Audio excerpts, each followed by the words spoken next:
Hello guys, good morning. Welcome to my vlog, Layo TV here. So for today's video guys, kaya tayo ng Antipolo. Tara, samahan niyo ako mga kaibigan. At magpapawis tayo habang maga pa. Ngayon, good morning po sa inyo lahat at have a blessed Thursday morning. Ayan guys, no, katulad na nakikita nyo, wala dito, puro paahon na yan. Hanggang dun sa taas na ng Antipolo yan, hanggang sa may simbahan. So lugar na to guys is Francisville. Ito palang natutumpisa yun talaga yung sakit sa kita. Ayan, konti lang yung nagbabike ngayon, kaya medyo malawak-lawak yung ating dadaanan. So ayan guys, hanggang sa pagdating natin ng simbahan, tumahan niyo po ako. Guys, nakikita niyo yung bundok na yan, oh. Doon sa ibandang baba niya, ako ano na eh. Bagay, ako ano na rin naman yan. Diyan ako dati kumuha ng aking lisensya sa may LTO. Hindi lang siya masyado maliwanag. Masyado pa maaga guys eh. Sa kontra siya sa ano, araw. Pero ito,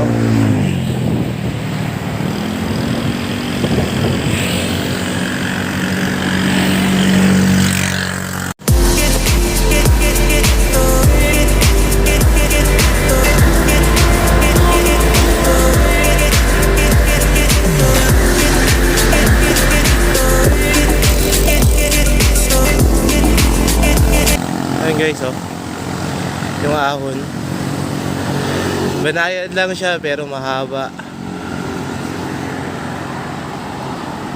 Ayan yung mga binabalik-balikan ng mga bikers dito sa may Antipolo. Itong mga ahon na to na banayad pero mahaba. Ay nako, ayan guys, tingnan nyo, matarik na siya pababa. Taas yung ahon, hindi naman ganun katarik kasi sakto lang. So dati, pag umaahon ako rito, grabe yung hingal. Halos di ko nga madara-diretso to dati. Pero ngayon,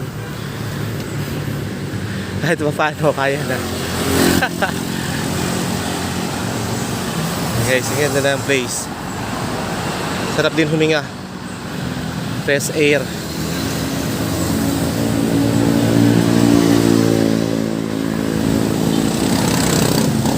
Hanggang mamaya guys. So yun guys, no, andito na tayo, Antipolo na. Ito yung magandang simbahan ng Antipolo Church. Ayan siya.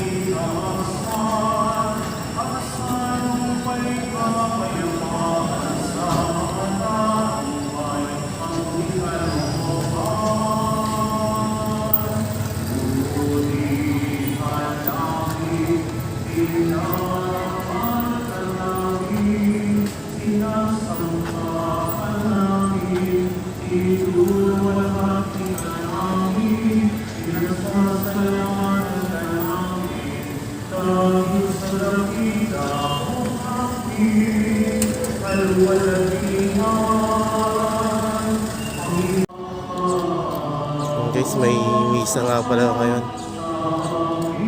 I-repair siya.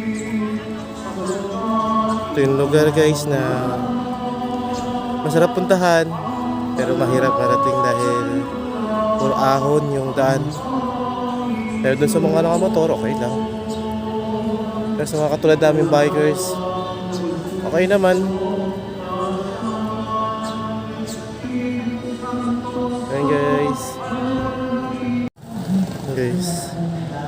Ayan guys, ang simbahan ng Antipolo Church. Ayan siya. Yung mga binabalik-balikan ng mga bikers, hindi ko alam guys kung ano binabalikan dito, yung place ba o yung ahon. Pero para sa akin, yung magandang ambience, ahon din man, pagdating mo rito worth it guys. Kasi ayan, katulad yan, may nagmimisa.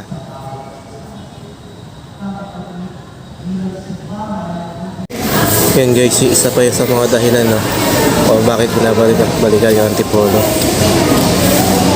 Sa maraming pasalubong na katulad ng mga yan. Ayan.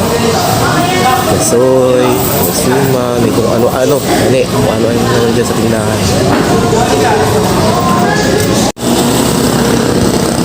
So yun guys, no? Kanina, nagpunta rito. Halos yung daan, puro paahon. Ngayon, pauwi. Bawi naman tayo. Halos mula dito, puro pababa na yung daan guys. Pero minsan yun ang ayoko, yung puro pababa na yun. At inaalala ko yung aking brake. Pero maganda doon, bago naman tayo bumaba, mag-pray muna tayo. Ngayon guys, hanggang sa makababa, samahan niyo po ako. Ito pa guys, no, ito pa yung isang dahilan kung bakit binabalik-balikan to Antipolo. Kahit matarik, kahit alam nilang mapapagod sila pag-ahon, dahil sa mga ganitong view, mataas. Ayan. Ayan guys, lapit na tayo makauwi ulit. So ayan, nabayan nyo ako. Samahan nyo pala ako hanggang makababa. Okay guys, eto, pauwi na. Hindi ko na masyadong dinocuments lahat ng binaba natin. Pauwi. Ang hirap kasi nang walang camera talaga. Pero ayan, pinag-iipulan naman. Hopefully makabili tayo bago mag end of the year. Para naman kahit pa paano, ma-document natin na maayos yung mga pinupuntahan ng lugar.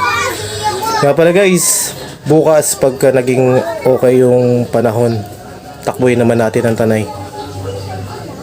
Ayan guys, sabakan nyo bukas. At yung video ngayon, mamaya ma-upload ko na po siya. Edit ko muna para naman kahit pa paano naging maayos. Ayan guys, thank you po muli. At sa nasa taas, thank you God, naging maayos yung aking ride. Yung pag-alis at pagbalik, maraming pong salamat. At lahat ito ay aking iniiwan at pinagkakatiwala sa inyo po para aming mga. Amen.